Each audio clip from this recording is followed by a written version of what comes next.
Good morning students. आज हमारे class 7 का आज थर्ड डे है, जिसमें हम लोग तृतीय पाठ स्वावलंबनम के बारे में पढ़ेंगे। और स्वावलंबनम का मतलब होता है सेल्फ रिलायंस, मीन्स अपने आप पर निर्भर रहना। और इस पाठ में आपको दो मित्रों के बारे में बताया गया है। ठीक है, तो हम लोग सबसे पहले कहानी की ओर चलते हैं और आपको पता चल जाएगा कि इस कहानी में क्या दिया गया है। कृष्णमूर्ति श्रीकंठस्य मित्रे आस्ताम। कृष्णमूर्ति और श्रीकंठ दो मित्र थे। श्रीकंठस्य पिता समृद्धा आसीत। श्रीकंठ के पिता काफ़ी समृद्ध यानी कि धनवान थे। अतः तस्य भवने सर्वविधानी सुख साधनानी आसन। और इसलिए श्रीकंठ के घर में बहुत ही क्या था, सारे प्रकार की सुख सुविधाएं थी। तस्मीन विशाले भवने चत्वारिंशत् स्तंभा आसन। उनके बड़े से घर में चत्वारिंशत् मीन्स 40 स्तंभ थे।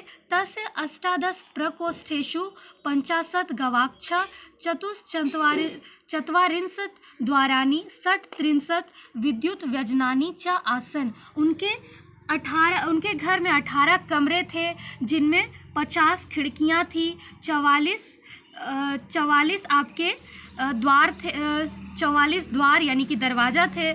63 विद्युत व्यजनानी च आसन और 36 पंखे थे। तत्र 10 सेवका निरंतरम कार्यम कुर्वन्ति स्म। वहाँ 10 सेवक 10 नौकर हमेशा कार्य करते रहते थे। परम, इतना तक हम लोगों ने क्या देखा, श्री कंठ के बारे में देखा। अब हम लोग कृष्णमूर्ति जो उनका दोस्त है उसके बारे में हम लोग देखेंगे। परम कृष्णमूर्ति माता पिता च निर्धनौ कृषक दंपति। लेकिन जो उसका दोस्त कृष्णमूर्ति था, श्रीकंठ का जो दोस्त कृष्णमूर्ति था, उनके माता पिता काफ़ी गरीब थे और एक किसान पति पत्नी थे। तस्य गृहम आडंबर विहीनम साधारण आसित। उनका घर दिखावे का नहीं लेकिन बिल्कुल एकदम साधारण सा था।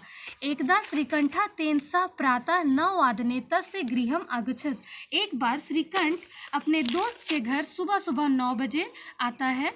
तत्र कृष्णमूर्ति तस्य माता पिता च स्वशक्तया श्रीकंठस्य आतिथ्यम अकुर्वन्। वहाँ कृष्णमूर्ति और उसके साथ साथ कृष्णमूर्ति के माता पिता ने भी अपनी सारी शक्ति के अनुसार श्रीकंठ का क्या करते हैं, अतिथि सत्कार करते हैं। एतद् दृष्ट्वा श्रीकंठा अकथयत् मित्र अहम भवतां सत्कारेण संतुष्टोस्मि। मैं तुम्हारे श्रीकंठ ऐसा देख करके अपने मित्र से बोलते हैं कि मित्र, मैं तुम्हारे इस अतिथि सत्कार से बहुत ही संतुष्ट हुआ हूँ, मुझे खुशी मिली है। केवलम इदमेव मम दुखम यत् तव गृहे एकोपि भृत्या नास्ति। केवल मुझे दुख इस बात का है कि तुम्हारे घर में एक भी नौकर नहीं है। मम सत्काराय भवताम बहु कष्टम जातम। और मेरे अतिथि सत्कार में आप लोगों को क्या हुआ है, बहुत ही कष्ट हुआ है। मम गृहे तो बहुवा कर्म करा संति। मेरे घर में तो बहुत सारे नौकर चाकर हैं। तदा कृष्णमूर्ति अवदत् मित्र ममापि अष्टो कर्म करा संति। ऐसा सुन करके कृष्णमूर्ति अपने दोस्त से बोलता है, मित्र मेरे पास भी 8 नौकर हैं। ते च द्वौ पादौ द्वौ हस्तौ द्वै नेत्रे द्वै श्रोत्रे इति। और वे क्या क्या हैं, मेरे 2 पैर, 2 हाथ, 2 आँख और 2 कान, है ना। एते प्रतिक्षणम मम सहायका। ये प्रतिक्षण हमेशा मेरी सहायता करने के लिए तत्पर रहते हैं। किंतु तौ भृत्या सदैव सर्वत्र च उपस्थिता भवितुम न शक्नुवन्ति। लेकिन मुझे नहीं लगता कि तुम्हारे जो नौकर है वो हर जगह हर समय तुम्हारी सेवा करने के लिए उपस्थित हो पाते होंगे। त्वं तु स्वकार्याय भृत्याधीना। और नौकरों के बिना तुम अपना कार्य भी नहीं कर पाते होगे।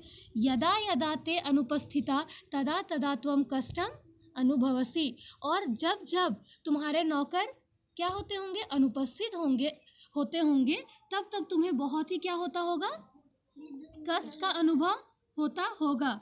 स्वावलंबने तु सर्वदा सुखमेव न कदापि कष्टम भवति। और जैसा कि मैंने आपको पहले ही इस पाठ को शुरू करने से पहले बताया था कि स्वावलंबनम का मतलब होता है अपने आप पर निर्भर रहना। तो यहाँ बताया गया है स्वावलंबने तु सर्वदा सुखमेव। अगर आप स्वावलंबने रहोगे, खुद पर निर्भर करते रहोगे किसी भी काम के लिए, तो आपको कोई भी दुख कष्ट नहीं होगा, आप हमेशा सुखी से रहोगे।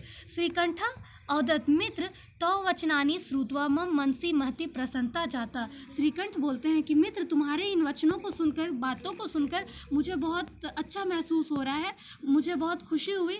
अधुना अहमपि स्वकार्याणि स्वमेव कर्तुम इच्छामि। अब मैं भी अपना काम खुद से करने के लिए करना चाहता हूँ। भवतु सार्धद्वादश वादनमिदम्। अब 12:30 बज चुके हैं। सांप्रतम गृहम चलामि। मुझे अब घर चलना चाहिए। और इस प्रकार इस कहानी का अंत होता है, जिसमें दो मित्रों के बारे में बताया गया है। एक के घर में काफ़ी नौकर चाकर पाए जाते हैं, दूसरे के घर में कोई भी नौकर नहीं होता है देखने में, लेकिन फिर भी वो बोलता है कि नहीं, मेरे पास भी नौकर है। ठीक है, तो इस पाठ में हम लोगों ने ये भी सीखा, क्या सीखा हमने? ये सीखा कि हमें क्या होना चाहिए, स्वावलंबनम होना चाहिए, सेल्फ रिलायंस होना चाहिए, अपने आप पर निर्भर रहना चाहिए, ताकि हम हमेशा सुख से रह सकें और कभी भी किसी पर निर्भर ना रहें। और दूसरे पे अगर हम लोग निर्भर रहते हैं तो हमें बहुत सारे कामों को करने के लिए सोचना पड़ता है, लेकिन अगर हम लोग स्वावलंबन होंगे, खुद पर निर्भर रहेंगे, तो हम लोग कहीं भी कभी भी अपना काम स्वयं कर सकते हैं। और इस पाठ को पढ़ने के बाद आप इसमें जो शब्दार्थ दिए गए हैं, आप ज़रूर से उन सारे शब्दार्थों को याद करें, क्योंकि आपके लिए बहुत ही फ़ायदे का काम करेगा। और जैसा कि मैंने आपको इस पाठ को बताया, आप लोगों को आई होप कि ये स्टोरी अच्छा लगा होगा। और आप लोगों को स्टोरी अच्छा लगा तो इसके अकॉर्डिंग, इसके अनुसार आप क्या कर सकते हो, क्वेश्चन आंसर भी इजीली आप कर सकते हो। सो अगर आपको ये वीडियो अच्छा लगा तो आप इसे लाइक कीजिए, सब्सक्राइब कीजिए एंड शेयर कीजिए। So thank you so much and have a nice day.